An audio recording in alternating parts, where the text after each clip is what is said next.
3:07. I should have started this video when I started this morning. I've been rolling since about 2:30, and I'm gonna make a little road trip going over into Georgia, and I'm gonna take y'all along with me here and see what all we can get into today.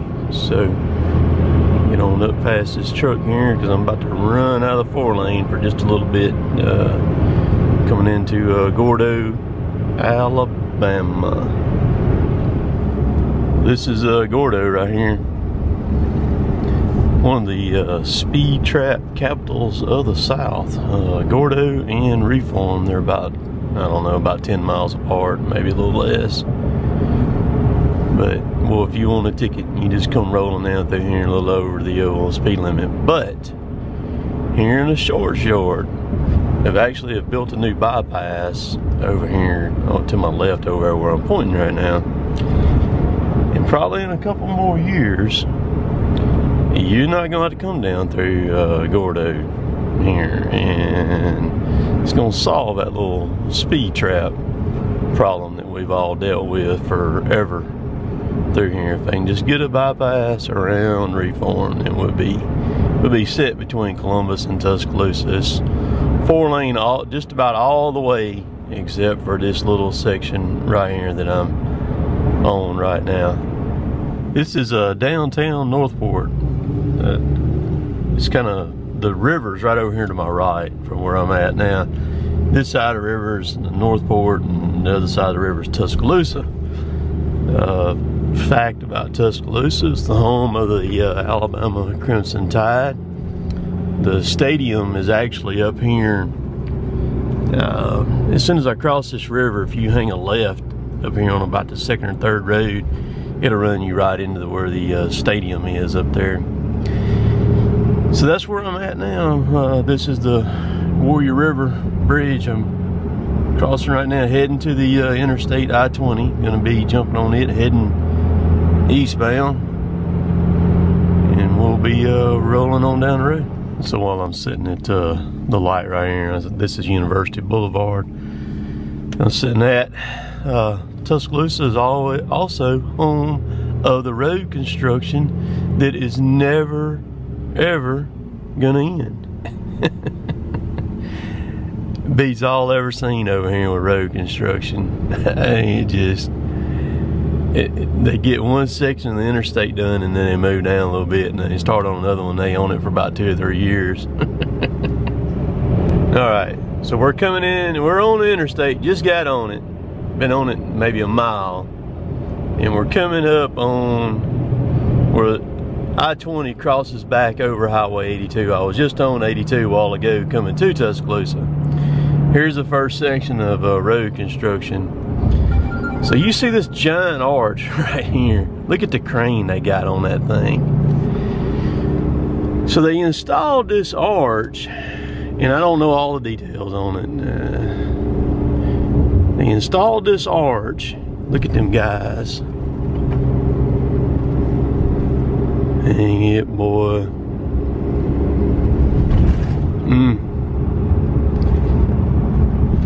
They put it up for the University of Alabama, I think, kind of like a welcome type deal, you know, because the Crimson Tide over here just, they hosses. And so I think it kind of went along with that, but there's no telling what that arch cost. Now, my understanding is, somebody fill it in and down there in the comments down below, they put the arch up there, solid steel, or not solid, but I mean it's made out of steel. It's thick, very thick steel, that once they got it up there, they started having trouble with it. They either started cracking, they were having issues with it, and so they got to take it back down or work on it. But obviously you see they got that monster crane set up there holding that thing. There's no telling what that dude weighs right there, and there's no telling what that costs. So we got some construction here that we're in. See the wall right there? It goes for about another mile or so on up here. And then we get out of it for a while. So that's a good thing. They've been working on this stretch of road down through here, man, it's probably been 10 years or so that they've been working on all this. Because you take a Alabama game day, it's pretty nuts over here. Coming, you know, the traffic coming in and out and things like that. All right, we are at the 459 split right here on I-20. 459 loops around Birmingham to the south. It's a 28-mile loop around Beeham. We're not going to hit the loop this morning. We're going straight through the middle of toward downtown, and we're going to pick up I-59 heading toward Gadsden, and then once we get to Gadsden, then we'll cut across back toward Rome, Georgia there. So we're almost to downtown section of Birmingham, and I-20 here, where it goes through downtown, is all bridges. It's raised bridges, and I guess it was 2018, somewhere in toward the end of 2018, they actually came in here and they took all these bridges down, just demoed every one of them, and they built these things back, every one of them back, within right around a year. The guy, I'm not sure who does the road construction in this area over here, but they got some companies over here that do not play. We're coming over, what we're coming over right now is called what they call Malfunction Junction. And I think it's this bridge here that I'm going over. Several years ago, they had a wreck up under it, and it ended up burning, had a bad fire underneath the bridge, ruined the bridge. They had to demo it and tore it down, and then it hadn't been open just a few months, and they had another wreck under the exact same bridge, and it burned it down again. Well, the first time they built it back. When they bid it off, they offered a huge bonus if the company got it built back. Here's where the bridges start at, right here going through downtown. Keep in mind, they tore every one of these down and built them back in about a year's time, and we're done. So right after what the company, they told them if they got it done, they got a huge bonus if they beat a deadline, and they did. And so, like I said, a month or so later, just a few months later, they had another wreck under the exact same bridge again, burnt the bridge down again, ruined it again. They told them, they said, hey guys, if you can build it back quicker, we'll even entice it and make it even sweeter for you.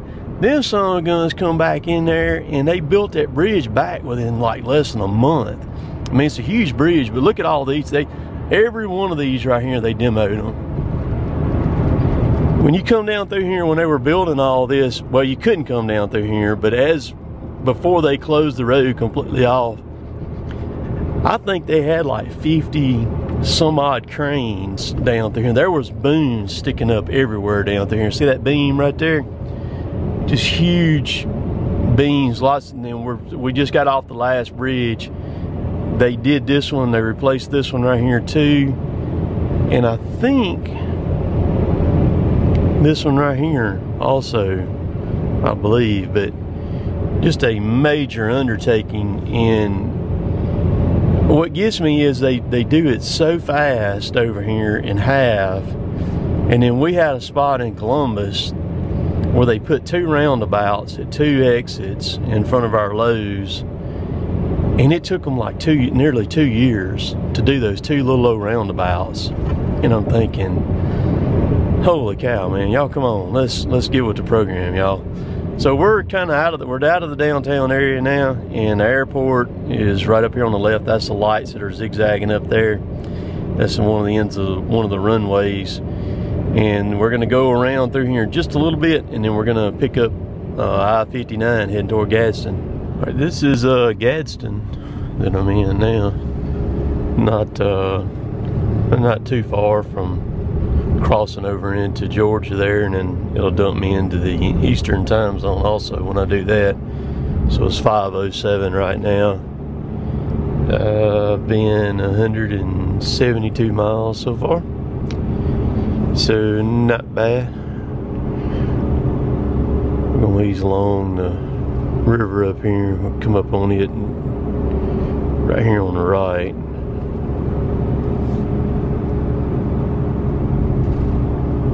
You may not be able to see the water over there. Maybe you can. Gadsden's a pretty nice town here.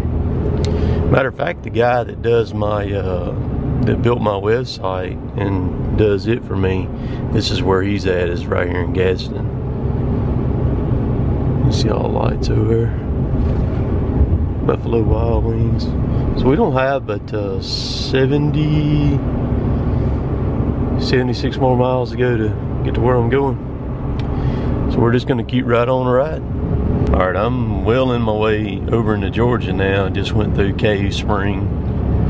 Got 30 miles to go to my destination. We're in the Eastern time zone now. It's currently 6:52 Eastern time, 5:52 Central time. So I'm gonna be there. I'm supposed to be there at 8, and I'm gonna be there well ahead of 8. So that'll be good. There's a place up here. I may, before I get to where I'm going, I may pull over and lean the seat back, give me a little 10-15 minute nap there, and charge my battery a little bit. So I'm in Rome, well, just outside of Rome at this light. I'm about 16 miles left to go, and I'll be there in just a little bit. So that's good. Made good time this morning. I don't stop unless I just absolutely got to, and just kind of ease along.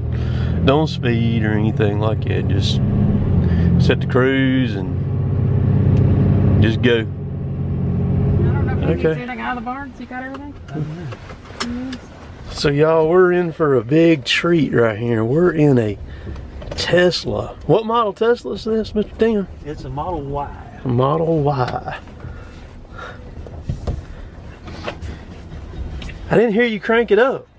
Isn't that the coolest part? It's so quiet. I'm telling you. It's a 2-cycle. It's a negative and a positive pole. And that's it.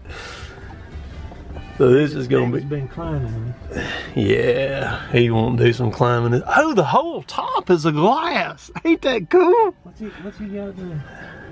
So y'all, we can finally ride. We've been waiting on this cat right here for like an hour and a half now. What'd you do? Did you go get a pedicure, a manicure, get your nose hair trimmed? What'd you do, man? Well, I had to take my dog up to the house, and then anytime I get around Andre, you know, she's always all over me, so I had to. I'm gonna stop this right now because we're finna drown in mess in this car. So this is where the SAW class is gonna start at in March. Just a beautiful location at David Breeden's barn right here. So this is where everything's gonna kind of get running and rolling, the classroom stuff and all that right here at in Kingston, Georgia. So we'll start day 1 at the barn there in Kingston, and then day 2 we're going to be right here up in Rome at Berry College's campus. 37,000 acres, beautiful location. So day 1 we're going to talk about PPE, equipment, chainsaw, safety features, RDT maintenance, the cutter tooth, hands-on practice of chain filing, reactive forces in the bore cut, the hinge, the face notch, information before felling, height measurement, segment calculation. This is the river farm that you're looking at right here now, and that's at day 2. Continuation, introduction into spring poles, introduction into wedging, side lean, and target accuracy, felling in the field. Day 3 will be right here at the river farm too. Hands-on field work continues, wedging and binds, delimbing and topping and bucking, hazard removal, recognition, and hangers. So join us. I mean, between the 3 of us, me, Tim Ard, and David Breeden, there's over 100 years of experience. The 3-day class in March the 12th through the 14th, costs $750 a person. If you're into chainsaws, or you're into training, or got some guys that work for you, this class is for you. It's anybody, any skill level. It's a trainer kind of guy, kind of deal. You can see what we've got to work with right here. Just an incredible location. Trees are just right to go in there and fell. We're actually going to be felling. It's a good opportunity for you to quote, test drive chainsaws. There will be tons of chainsaws there, everybody. You're welcome to bring your own. Everybody are usually pretty open to each other running saws, and I'll have mine there, and David Breeden, I have his too. Of course, he's with Husqvarna. And there's great opportunity to see what you like and what you don't like. But what better way to learn and to learn in a good crowd of people that are all like-minded and just want to expand their knowledge of what chainsaws and cutting trees and just everything about a chainsaw that you could possibly imagine.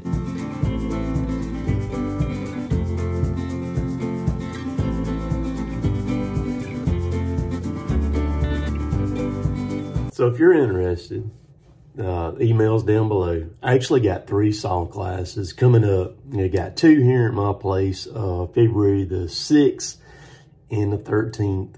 And both of those are gonna kind of be a more condensed, tighter version of what we're gonna do at the River Farm there in Rome. But it's a smaller crowd. I limit those 2 classes to 10 people a piece.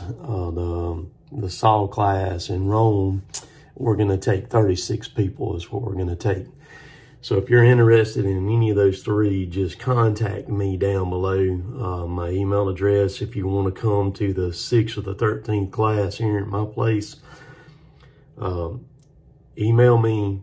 I need to get on the phone with you, talk to you for a little bit, and kind of go over some things.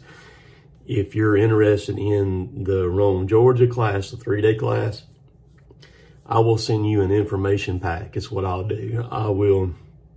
You email me, I'll email you back all the information and outline of what I said in the video there. And then a list of locations to stay, if you hotels, things like that. The Rome, Georgia thing, there is an opportunity if you're into camping. You can camp there at David's property. He has plenty of room for RVs to set up or tents or anything like that, dry camping. You're welcome to do that. And when I send you the information pack, you will have his number and contact information and all that good stuff like that. But it's an opportunity. I enjoy teaching people. I like to train, and I think it's important that people get that. David, this morning, I use TikTok there. I don't have an account. I actually have a fake account on TikTok to where I can just watch things. And David sent me a clip this morning. I have tons of chainsaw clips from TikTok saved. And David sent me one this morning of a guy that got creamed by a tree. He was cutting one and another one was lodged in it. And his daughters were filming him. And when he cut it and it started falling, then the other one fell out and fell on top of him and smashed him into the ground. And they're screaming at him the whole time, hollering, "Dad, Dad, Dad," And I know it hurt him. He got up, but I know it hurt him. And I've got a bunch of clips like that saved that I use for demonstration purposes in my classes when I'm teaching. And I mean, $750 or $400 for my class is a cheap investment. You can easily go back and do one tree job and make that money back. And even if you don't do a tree job, it can save your life. Most people buy saws and they have no understanding of the saw, the reactive forces of the cutting system on the end of it. And it's one thing you can watch the videos and see it done, but it's a completely different ballgame when you're there in person, hands-on kind of deal, and get that feedback like that and understand. And so it's a great time. I enjoy meeting the people. Lots and lots of fun doing that. But hit me up down below. Hope all y'all have a great Saturday today. Me and Jill's fixing to run the town, tool around a little bit. So Appreciate y'all watching. We'll catch y'all later. Later, taters.